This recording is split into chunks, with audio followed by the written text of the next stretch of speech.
What you saw was just another chaotic Ferrari weekend. What you didn't see was the exact moment Fred Vasseur broke the paddock code. No shouting, no finger pointing, just one sentence quietly dropped during a press talk. Today, the problem is not the car, it's the execution. That wasn't frustration, it was a warning. Because when Ferrari's team boss says the car is fine, but the team is failing, he's not just exposing the structure, he's cornering Hamilton, Leclerc, and every decision maker inside that garage. And in that moment, with no one raising their voice, the crisis stopped being technical. It became political, personal, a cold war. Today, we decode what Vasseur really meant, and why that sentence might change Ferrari's future in 2025. On the surface, Vasseur defended everyone. It's not the car, it's not Lewis, it's not Charles, it's the execution.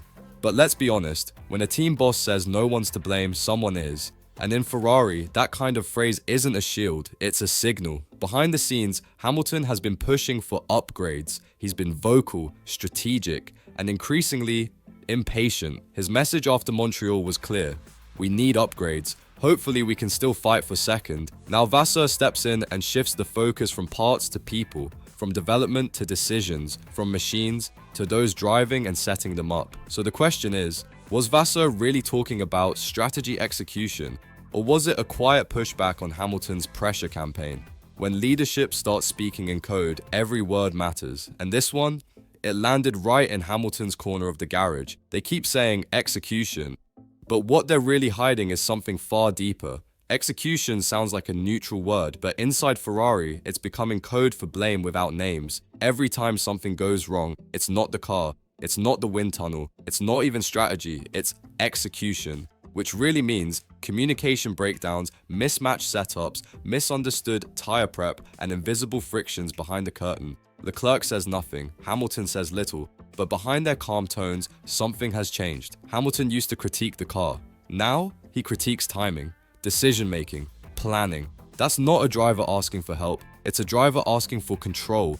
And when Ferrari refuses to admit there's an internal war, the silence becomes its own kind of proof. There's no unity, only sides, only tension, only layers of execution that no longer execute. Vasseur says it's not the drivers, but the radio, the body language, the pit wall hesitation, they all tell another story. So the real question isn't how fast he's going, but why he's driving that way. What do you do when your words are filtered? You let the data speak. In recent races, Hamilton's stints have carried more than lap times. They've carried intent. In Canada, despite a setup disadvantage and tyre confusion, he carved through traffic with precision. But it wasn't just racing instinct, it was a statement. His average delta in stint 2, sharper than Leclerc's despite worse tyre condition. Why? Because Lewis is driving to expose, not just compete. He pushes when strategy says hold. He questions when silence is expected. He races like someone who knows the window is closing, not just for a title, but for control. Inside Ferrari, the message is clear to those watching closely. Give me the tools, or I'll prove I can win with broken ones, and show the world where the real weakness lies. This isn't reckless, this is revolution through precision, a message to the pit wall that no radio could carry without being censored. He says it's execution, but if he waits too long to act, Ferrari's real loss won't be points. It'll be Hamilton Fred Vasseur believes in control, in staying calm, in deflecting chaos with institutional words like execution and consistency. But while he speaks of systems, he may be losing the one force that could save Ferrari, Hamilton. Lewis isn't asking for a revolution, he's becoming it. From tyre choices to setup calls, from engineer chemistry to strategy feedback, Hamilton is carving a new lane inside Ferrari, one that doesn't wait for committee approval.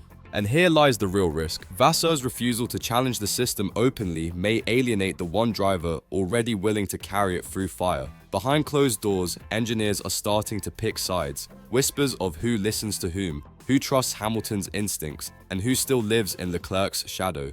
The word execution doesn't unite them, it divides them, because no one knows who's truly responsible anymore. And when leadership speaks in circles, those who crave clarity create their own order. Hamilton's doing just that, one lap at a time. This isn't a technical decision anymore, it's a power struggle, and Ferrari can't stay neutral much longer. There's a moment coming, fast. Ferrari can't keep pretending it's just execution. That word has lost its meaning. It's no longer a diagnosis, it's an excuse. And Lewis Hamilton knows it. Every strong stint, every challenge on the radio, every smile hiding frustration is a call to leadership. A call Vasseur keeps dodging. For now. But silence won't hold the walls forever, because inside Ferrari, the tension is no longer theoretical, it's visible. Hamilton isn't clashing with Leclerc, he's eclipsing him. Not in personality, but in presence. Not through politics, but through performance. And that's the most dangerous threat to Ferrari's old order. A driver they can't control, but also can't afford to lose.